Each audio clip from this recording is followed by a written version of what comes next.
पंछी गुनगुनाती है मगर कोई सुनता नहीं, हजारों गम दिल में लेके बैठे हैं मगर कोई समझता ही नहीं।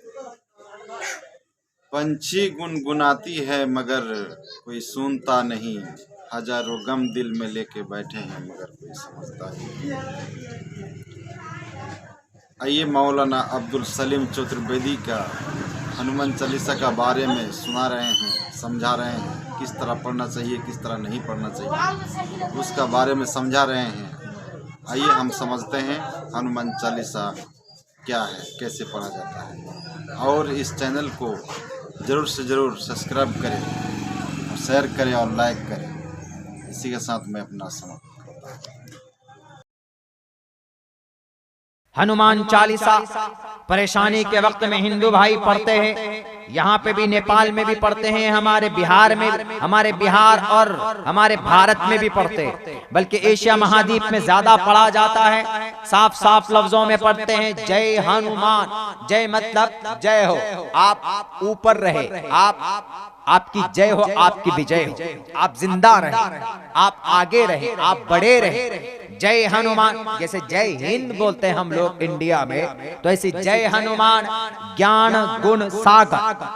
जय हनुमान, जय नेकी करने वाली जात, जय ज्ञान वाली जात, जय गुण अकल शक्ति। रावण के लंके को यूं ही आग नहीं लगाया था, जब उसके पूंछ में, उसके हनुमान जी के बहुत लंबी पूंछ थी, उस पूंछ में उन्होंने आग लगा दी। किन्होंने?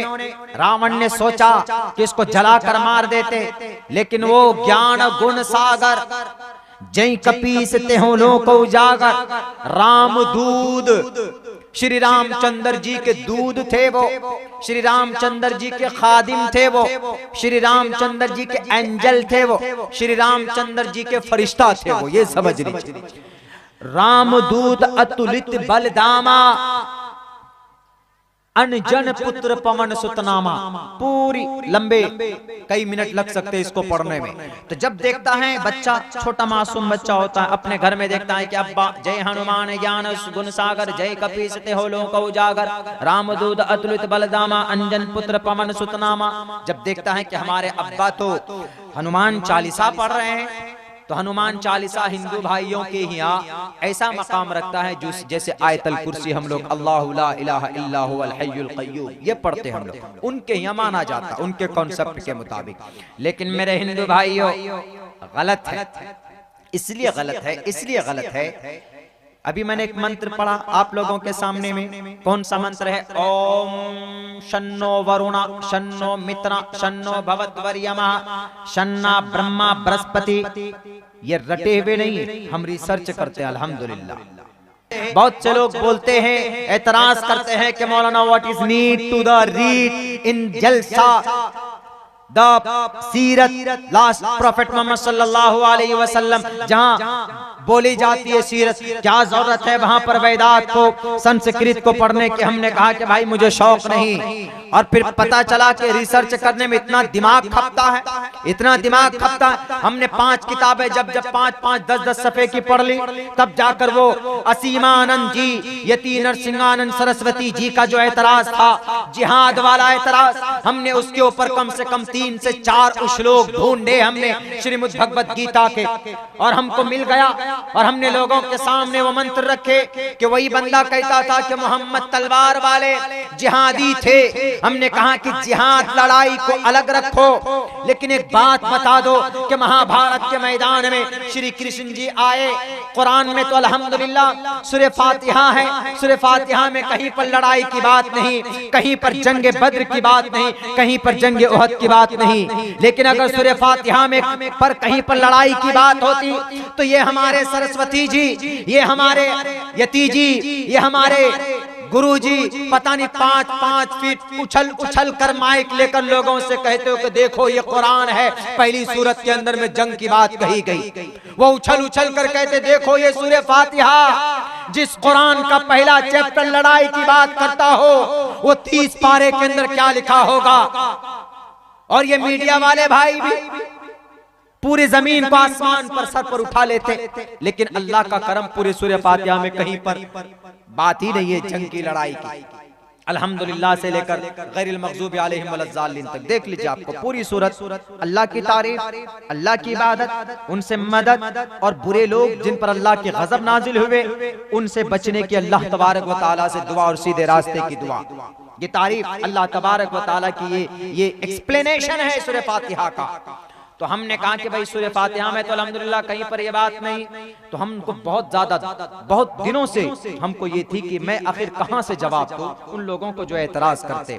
तो उसके बाद हमने श्रीमद् भगवत गीता पढ़ना शुरू किया। हमारे हिंदू भाइयों, श्रीमद् भगवत गीता आपका 5वां वेद माना जाता।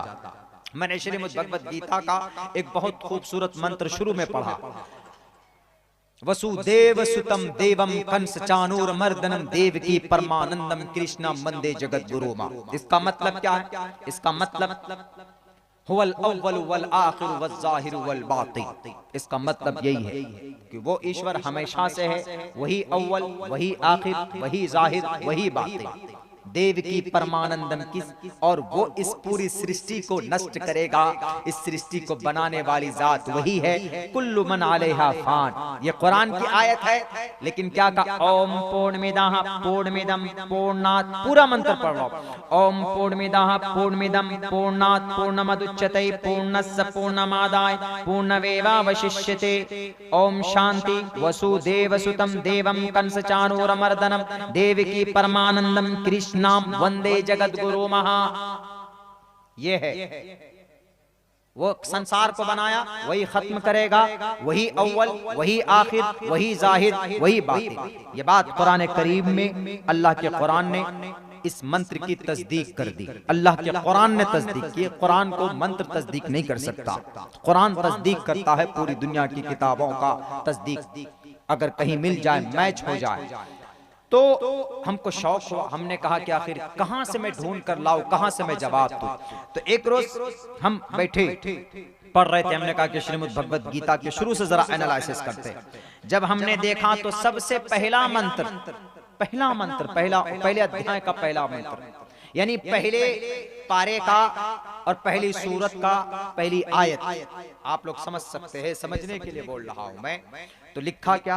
धर्म क्षेत्रे कुरुक्षेत्रे समवेतायुत्सवः मामका पांडवाश्च किं कुर्वत् संजय वसुदेव एवं मुक्तवार्जुन संख्यो रथोपस्थ उपवाविशत् शोक संविघ्नम विसृज्य शरम नासम शोक संविघ्नमांस कुतस्तुवा कश्मलिदं विस्मये समुपस्थितम अनार्य जुष्टम स्वर्गीयम कीर्ति कर्मजुनः। ए अर्जुन, ए पार्थ, अर्जुन को कह रहे कौन? भगवान कृष्ण जी। अब क्या लिखा है इसमें? इसमें लिखा है महाभारत के मैदान, धर्म की बात और जंग की बात कही गई श्रीमद् भगवत गीता के पहले अध्याय में, पहले मंत्र में। अगर पहले मंत्र में कुरान में अगर जंग की बात होती तो हिंदू भाइयों बताइए क्या करते हैं? तो कुरान को ऐसे ऐसे फाड़ते, ऐसे ऐसे करके। क्यों? पहली सूरत में जंग की बात, लेकिन श्रीमद् भगवत गीता में है जंग की बात।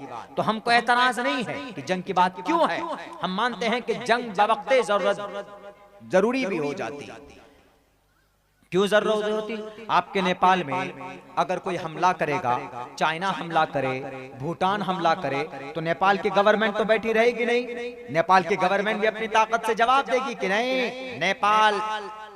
Nepal he is last but not least. Nepal छोटा जरूर है, लेकिन नेपाल में सारे नदियों की झील बहते, पानी खोल दूंगा तो बह जाओगे। हम लोग बह भी जाते हैं कभी कभी, ज्यादा पानी होता है तो सन 2017 में तो बहुत डुबकी लगाए जी हम लोग। हमारी गाड़ी में 5 फीट पानी। तो यही बात है। तो नेपाल से बहुत प्यार से मोहब्बत से हम लोग रहते हैं, करीबी पड़ोसी मुल्क है हम लोगों का। हमारे आधे रिलेशन तो नेपाल में ही, उस तरफ, उधर विराटनगर के तरफ। तो वही बात, अगर नेपाल पर कोई अटैक करे तो नेपाल खामोश थोड़े रहे। भले ही हमारे भारत से अगर झगड़ा हो जाए तो हमारे मोदी जी को भी कहेंगे कि भैया चुपचाप रहना, तुम्हारे पास मिसाइल है, हमारे पास बम वाटर है, पानी का वाटर, पानी का बम। हमारे पास तो मिसाइल नहीं होगा, हमारे पास हिमालय है, हिमालय। दुनिया के अंदर इतना बड़ा पहाड़ नहीं, इतनी बड़ी चोटी नहीं। जब हम लोग यहाँ से बागडोगरा से फ्लाइट पकड़ते हैं तो मैं खुसूसन वो दाएं साथ का विंडो सीट लेता हूँ, 200-250 रुपए ज्यादा लगता है सिर्फ देखने के लिए। हिमालय पहाड़ के पूरे विजुअल्स और पूरी वो खूब जरूरी जिम्मेदारी हो जाती है, और आज भी है ये। इसीलिए बवक्ते जरूरत जंग करना, मुकाबला करना ये जरूरी है। हम नहीं कहते कि श्रीमद् भगवत गीता के पहले अध्याय के पहले मंत्र में जंग और धर्म, सबसे पहले धर्म क्षेत्र कुरुक्षेत्र, धर्म फील्ड में, लड़ाई के मैदान में, कुरुक्षेत्र का मतलब लड़ाई के मैदान में, समवेतायुत्सव मामकः पांडवाश्च किम कुर्वत संजय। ओ संजय मुझे बताओ कि वहां महाभारत के मैदान में what is happening between my child, मेरे कौरव और पांडु दोनों पुत्रों के दरमियान में व्हाट इज हैपनिंग, क्या हो रहा है जरा मुझे बताओ, यानी जंग की बात बताओ। तो संजीव ने कहा कि सर आपके जो पांडवों का जो बड़ा बेटा अर्जुन है वो अपना हथियार डालकर बैठा हुआ है। एवं मुक्तवार्जुना संख्यो रथोपस्थोपवाविशत विसृज शरम नासम शोक संविघ्न मानस शोक सम गम में बैठ गया कि मैं क्यों लड़ाई करूं, मैं क्यों मुकाबला करूं, बैठा हुआ है, बुजदिल बन गया। वो कब बुजदिल बन गया, उसको तो गाजर मूली की तरफ दुर्योधन काट देगा। कौरवों की तरफ से दुर्योधन थे। लड़ाई किस बात की थी, जमीन के ऊपर लड़ाई थी, जो भी लड़ाई हो, लेकिन लड़ाई तो थी वहां पर। उसके बाद तब आते हैं 8वां अवतार, कौन, विष्णु जी। कौन है विष्णु जी?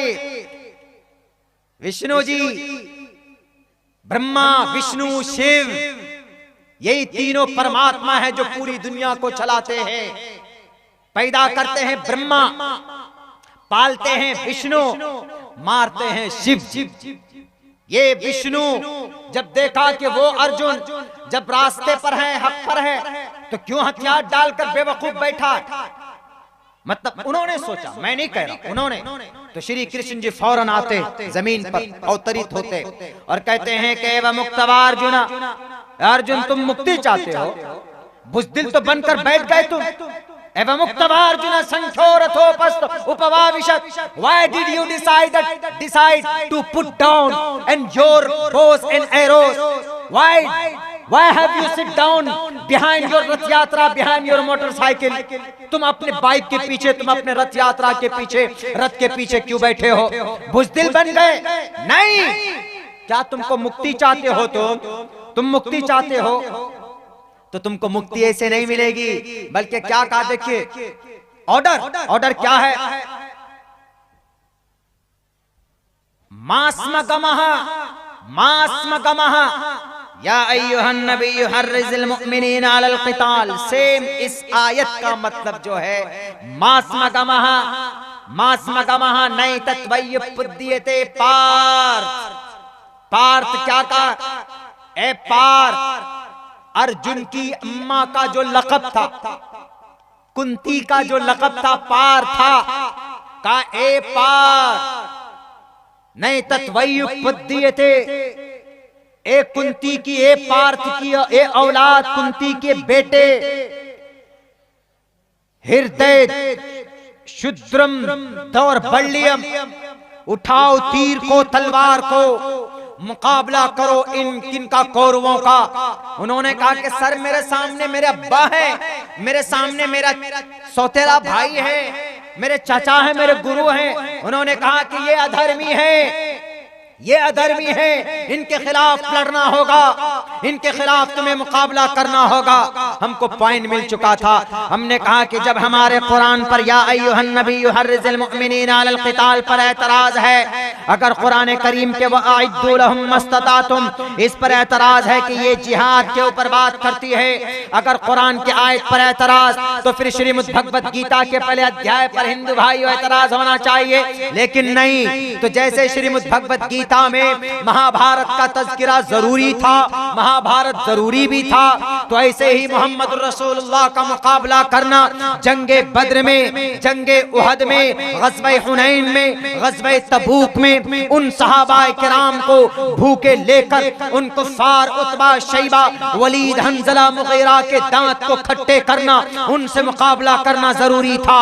जब श्रीमद् भगवत गीता के पहले अध्याय में जंग करने की जगह जंग करने की बात कही गई है, तो कुरान करीम में भी उन्हीं लोगों से जंग करने की बात कही गई है जो कुरान और जो शरीयत, जो इस्लाम को, जो मुसलमानों को, जो मानवता को, जो इंसानियत को, जो ईश्वर को, परमात्मा के खिलाफ जाते हैं, जो मुनाफिक बनते हैं, जो हिपोक्रेसी बन जाते हैं, जो जुल्म करते हैं, जो घोटाले करते हैं, जो करप्शन करते हैं, जो बेटियों की इज्जत लूटते हैं, जो सूद खाते हैं, जो चुगलखोरी करते हैं, जो अलायंस को तोड़ते हैं, उनके लिए कहा गया है जैसे महाभारत में जंग करना पाप नहीं था, तो वैसे यहाँ पर भी पाप नहीं होना चाहिए। ये हमारा मकसद होता है एक मंत्र को पढ़ने का और एक कुरान करीम की आयत को पढ़कर समझाने का, वरना हमको ये मकसद नहीं होता कि जैसे हम कुरान पढ़ेंगे सवाब हासिल करेंगे तो मंत्र पढ़ करके भी सवाब हासिल करेंगे। अगर ईश्वर दे दे तो अलग बात है, लेकिन हम लोगों को खुश करने के लिए मंत्र श्लोक नहीं पढ़ा करते, बल्कि कभी कभी जरूरी हो जाता है समझाने के लिए, क्योंकि इसलिए जरूरी होता है वो लोग पढ़ना नहीं जानते। जैसे हम लोगों के अल्हम्दुलिल्लाह ये मदरसा फैजुल कुरान, यहाँ पर बच्चे कुरान पढ़ते हैं और कहीं पर भी धार्मिक शास्त्रों को पढ़ाने का कोई निजाम नहीं, सिर्फ इस्लाम में है, सिर्फ इस्लाम। इसलिए उन लोगों को पढ़कर हम बताते हैं, इन लोगों को हम समझाते हैं कि चाहे आप गायत्री मंत्र पढ़ें, चाहे आप हनुमान चालीसा पढ़ें, चाहे आप श्रीमद् भगवत गीता पढ़ें। अल्हम्दुलिल्लाह श्रीमद् भगवत गीता में बहुत अच्छे अच्छे श्लोक हैं। हमारी बाज़ाब्ता बातचीत जब हुई थी, अभी बहुत 2-4 साल पहले की बात है, मुझे ढंग से याद भी नहीं गुरु जी का नाम, उनसे जब हमारी बात हुई थी हिंदू भाइयों, तो उन्होंने इतने गौर से सुना था, इतने गौर से मेरी बातें उन्होंने शुरू थी, इतने गौर से कि बहुत गौर से 1.5 घंटे तक, 1.25 घंटे तक हमारी बातें वो सुनते रहे कि you know, remember and you know the my धार्मिक शास्त्र श्रीमद् भगवत गीता। बड़े आश्चर्य ताज्जुब में हमने कहा कि सर ये तो हमने और आपने दीवारें खड़ी की, वरना कुरान का जो पैगाम है तकरीबन वही पैगामात आपके श्रीमद् भगवत गीता में, ऋग्वेद में, यजुर्वेद में माने जाते हैं।